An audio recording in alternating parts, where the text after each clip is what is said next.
स्त्री का घर। तुम्हें कितनी बार बताया है, मेरे तैयार होने से पहले मेरा नाश्ता तैयार हो जाना चाहिए।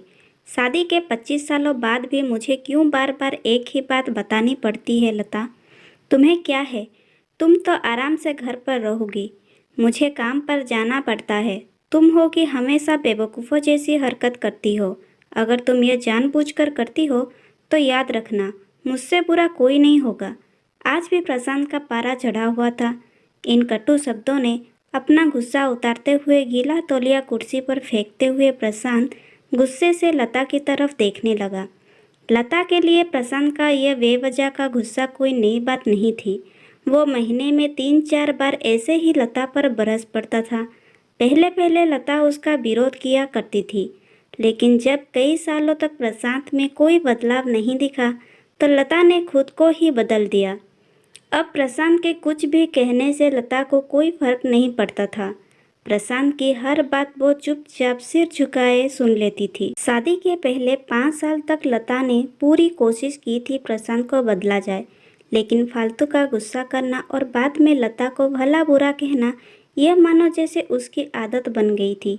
कोई भी बात विवाद होता तो प्रशांत सीधा लता को बोल देता, अगर मैं तुम्हें अच्छा नहीं लगता तो क्यों नहीं चली जाती अपने मायके? क्यों रहती हो मेरे साथ? इतना सब कुछ होने के बावजूद लता प्रशांत के साथ रहती थी, क्योंकि उसे अपनी बेटी की फिक्र थी। और वो जाती भी तो कहाँ? अपने बूढ़े हो चुके माँ बाप को इस उम्र में परेशान करना वो नहीं चाहती थी।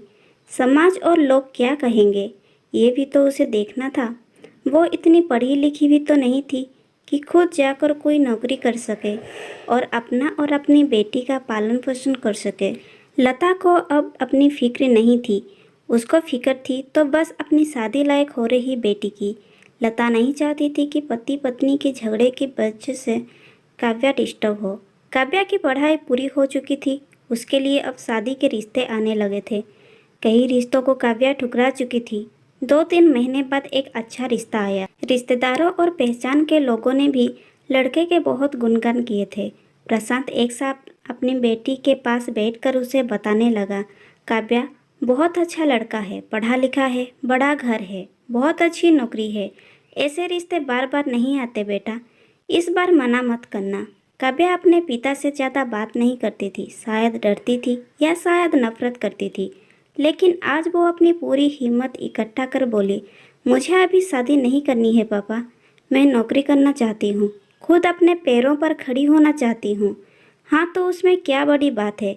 मैंने लड़के से बात की है, वो तुम्हें किसी बात के लिए नहीं रोकेगा। तुम शादी के बाद भी नौकरी कर सकती हो, वो तुम्हें नौकरी के लिए परमिशन दे देगा, प्रशांत बोला। मेरा नौकरी करना या ना करना उसकी परमिशन पर क्यों डिपेंड रहेगा पापा?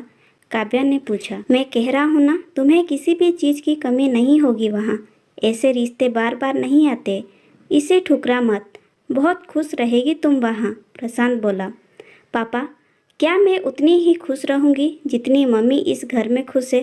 काव्या ने तंज कसते हुए कहा। आज तुम्हारी जबान कुछ ज़्यादा नहीं चल रही? प्रशांत गुस्से से आंखें बड़े करते हुए बोला। पापा, मुझे शादी ही नहीं करनी है, क्योंकि शादी के बाद अगर वो लड़का आपके जैसा निकला तो मैं क्या करूँगी? मुझे आपके जैसा जीवन साथी नहीं चाहिए जो बिना बात के मुझ पर हमेशा चिल्लाए। मुझे कुछ भी अपनी पसंद का लेना हो तो 10 बार सोचना पड़े, कहीं वो नाराज़ ना हो जाए। मेरी तबीयत कैसी है उसे उसका भी परवाह ना हो। रोटी थोड़ी सी मोटी बन जाए तो घर सर पर उठा ले, उसकी चेक बुक ना मिले तो भी मेरी ही दोस्त निकाले और हर छोटी मोटी बात पर मुझे मायके जाने के लिए कहे। काव्या ने अपना दिल खाली करते हुए पापा से सब कह दिया। प्रशांत का गुस्सा 7वें आसमान पर था, लेकिन उसके मुंह से एक भी शब्द नहीं फूट रहा था। वो काव्या की बातें सुन रहा था। काव्या उतना ही बोलकर चुप नहीं हुई। आज पहली बार वो अपने पापा के सामने इतना कुछ बोल रही थी। पापा, अपने माँ के साथ हमेशा गलत व्यवहार किया है। आप अपने ऑफिस का गुस्सा बिना सोचे समझे माँ पर उतार देते हैं।